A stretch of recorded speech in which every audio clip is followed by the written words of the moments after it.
Virtual advocacy days, an unexpected opportunity being met, though, with incredible enthusiasm. Here today is Barb Collura, a special friend of mine, a mentor, a colleague, and a hero. She's the president and CEO of Resolve, the National Infertility Association. I'm so excited to have this conversation with you today. Oh, I'm so glad to be here, and we go back a long way, and I'm just so honored to be on your show and talking about something that I know you are so passionate about, which is Advocacy Day, but also just advocating in general, and I know how important that is to you. It is. I was actually thinking about it. I feel like once you become an advocate, once the first time that you use your voice to affect the change that you want to see in the world, you can't ever look away. Yeah, it's you get the bug, you catch the fever, whatever you want to call it. You drink the Kool-Aid, and it's empowering, right? It's exciting, and you actually can see yourself making a difference, and it's that collective difference. And there's really nothing like it. And I agree with you. I think people, once they try it and once they do something like this, they're advocating for the rest of their life. Maybe not for this issue, but as they grow and as their life changes, they become an advocate the rest of their life. That's an important part, actually, of Advocacy Day, is the training, right? You guys have done such an incredible job of training people, not just how a bill becomes a law, so they understand both at the federal level and to take home at their state level, which is going to be different state by state. But you learn how to use your voice. You learn how to make it most productive in society so that you have a seat at the table, even if it's a proverbial seat. A little bit of that about one of the things, it's so funny that you say that, because one of the things that I've said and my team has said is we take training of advocates so seriously, because they, like I just said, they might be lifelong advocates, and we have the privilege of helping them learn our legislative process, learn how our government works, so that for the rest of their lives, they have the tools to do this and to advocate. And it does give me goosebumps too. Now, I know that I want people advocating for our causes, but I know of people who advocated with us 10 years ago who are now advocating for something else. And I've heard them say, everything I learned from Resolve and how to do this. And wow, what a privilege. Yes, I mean, absolutely the case with me. The coordination between Resolve and ASRM has been really significant in my advocacy pathway.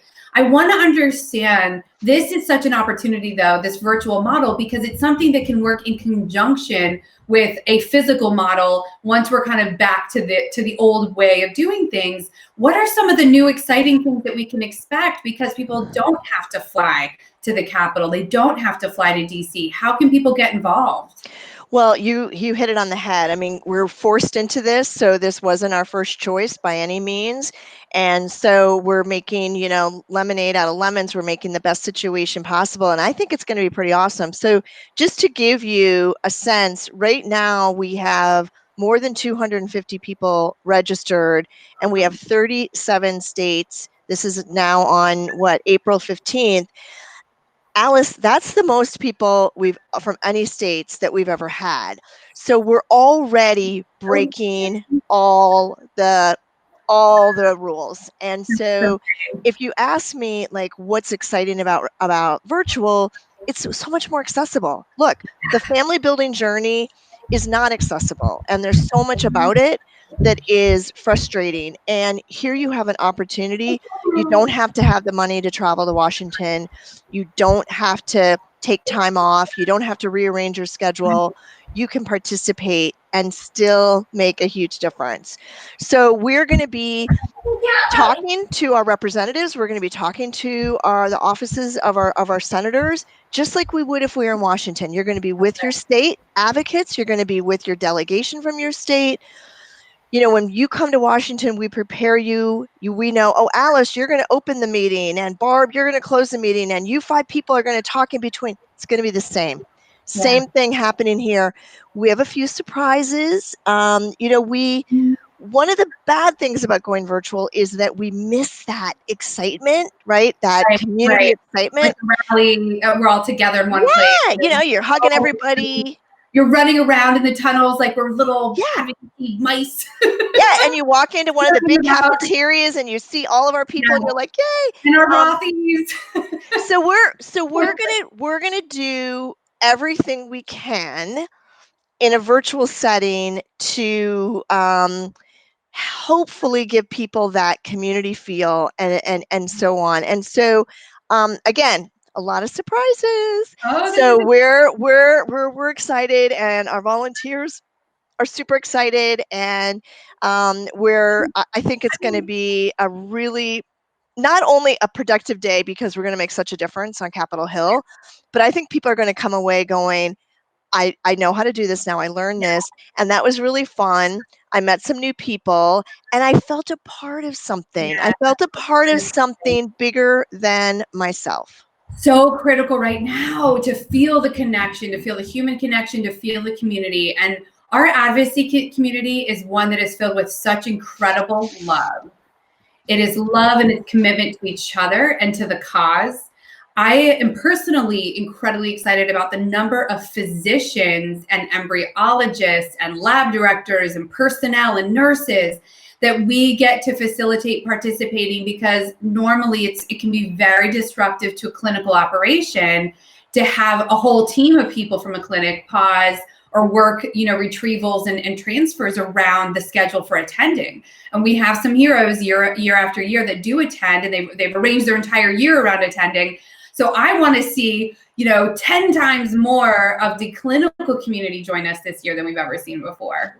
Yeah, and our numbers are trending pretty much evenly. We get about half that are professionals and half that are advocates. So just think about it. We're now getting far more advocates and more states.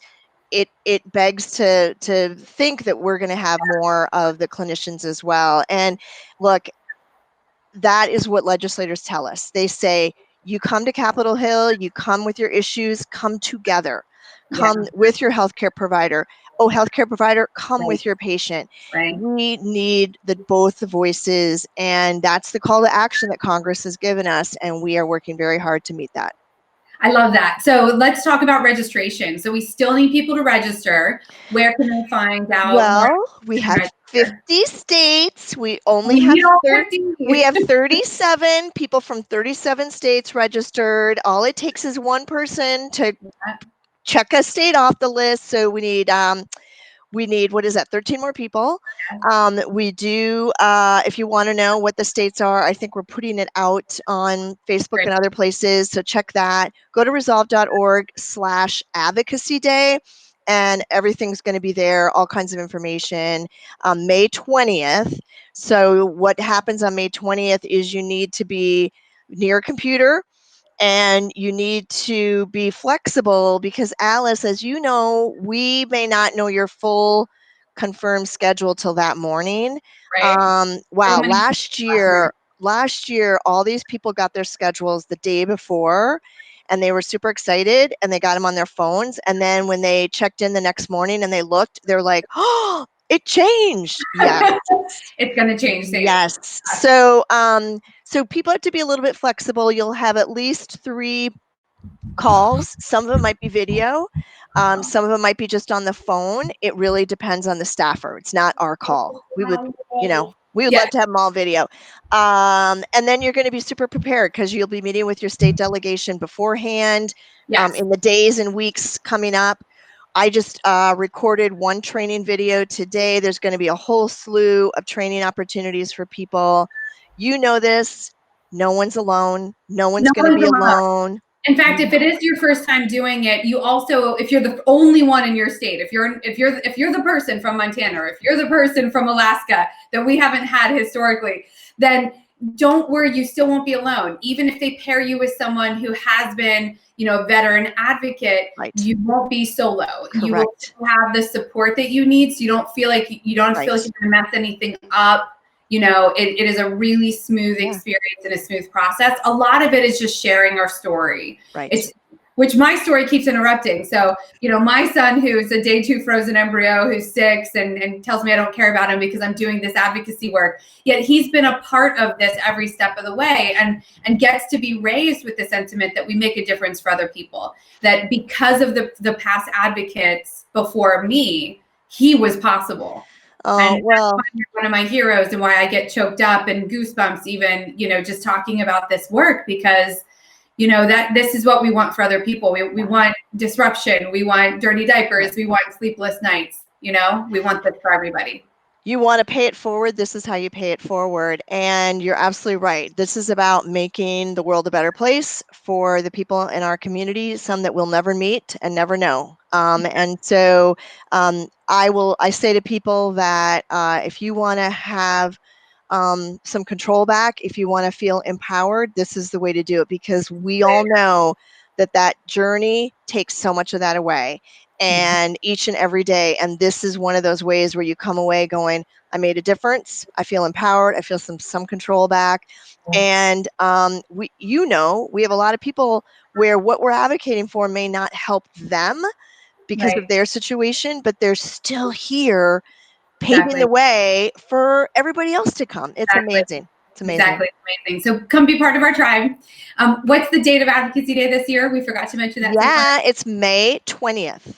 May 20th, resolve.org/advocacy day, or find us on Facebook, find us and figure out how to register. It's free. It's free.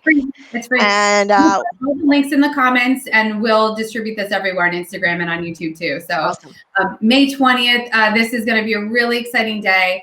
I am absolutely lit up about what is possible by doing it virtually and getting a lot more people involved. We're going to have a tweet storm like we've never seen before. And we will continue to update our links with new information about letter writing and how you can get involved in various ways. Barb, thank you so much for joining us. Thank you, and we'll see you on May 20th. I'll see you on May 20th. Bye, everybody. Bye.